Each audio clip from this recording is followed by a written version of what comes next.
بسم اللہ الرحمن الرحیم۔ السلام علیکم ناظرین، آج ہم آپ کو بیت الخلاء میں داخل ہونے اور بیت الخلاء سے نکلنے کی دعائیں بتائیں گے۔ بیت الخلاء میں داخل ہونے سے پہلے اگر آپ یہ مسنون دعا پڑھ لیں گے تو آپ انشاءاللہ بیت الخلاء کے اندر موجود ہر قسم کے موذی اور زہریلے حشرات الارض کے شر سے محفوظ ہو جائیں گے۔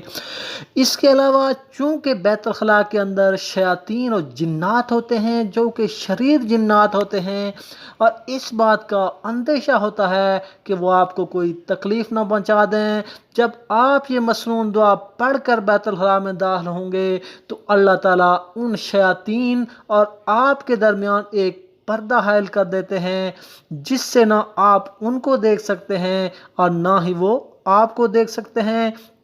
اکثر آپ نے دیکھا ہوگا کہ آپ کو بیت الخلاء سے نکلنے کے بعد سر میں درد ہو جائے گا، یا اگر آپ رات کو بیت الخلاء میں گئے واپس آ کر جب آپ سو جائیں گے تو آپ خواب میں ڈرنا شروع ہو جائیں گے۔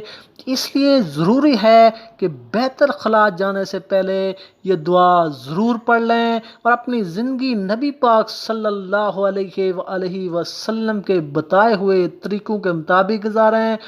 اس سے ہمارا انسان کا ہی فائدہ ہوگا، ہمارا ہی فائدہ ہوگا۔ تو بیت الخلاء جانے کی دعا یہ ہے: اعوذ باللہ من الشیطان الرجیم، بسم اللہ الرحمن الرحیم، اللہم انی اعوذ بک من الخبث والخبائث۔ ترجمہ: اے اللہ، میں تیری پناہ پکڑتا ہوں خبیث جنوں سے اور خبیث جنیوں سے۔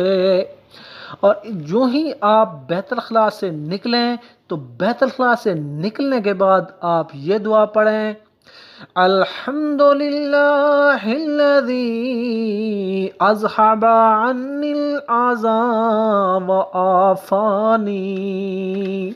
ترجمہ: سب تعریفیں اللہ کے لیے ہیں جس نے مجھ سے اذیت کو دور کیا اور مجھ کو عافیت دی۔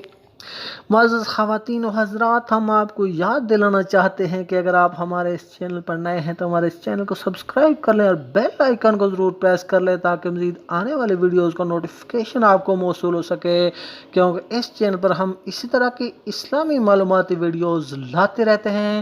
اللہ پاک ہمیں نبی پاک صلی اللہ علیہ وآلہ وسلم کے بتائے ہوئے طریقے کے مطابق زندگی بسر کرنے کی توفیق عطا فرمائے، ہمیں ان مسنون دعاؤں کو سیکھنے اور ان پر عمل کرنے کی توفیق عطا فرمائے، کیونکہ نبی پاک صلی اللہ علیہ وآلہ وسلم کی اطاعت کرنا اللہ تعالیٰ کی اطاعت کرنا ہے۔ وَمَا عَلَيْنَا إِلَّا الْبَلَاغُ الْمُبِينُ۔